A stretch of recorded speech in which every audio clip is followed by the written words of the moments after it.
ये भरनी देख के आपको कैसा लग रहा है?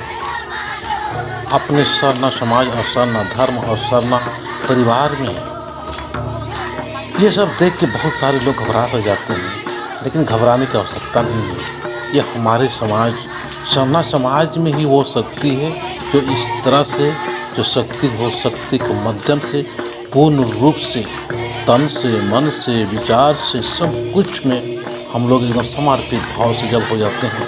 इनके अंदर में कोई छल, ना कपट, ना लड़ाई, ना झगड़ा, कुछ भी नहीं होता है। वो बिल्कुल सहज भाव से रहने वाले लोग हैं, उन्हीं को इस तरह से भरनी होता है।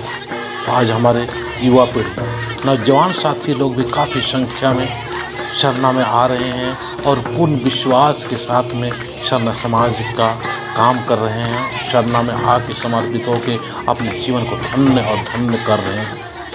तो इस प्रकार से भरनी को देख के आप भी प्रेरित होइए और भरनी के प्रति या अपने समाज के प्रति एक भी नकारात्मक शब्दों का इस्तेमाल ना करें। इसी में हमारा और हम सभी सरना समाज का भलाई है। जय धन्यवाद।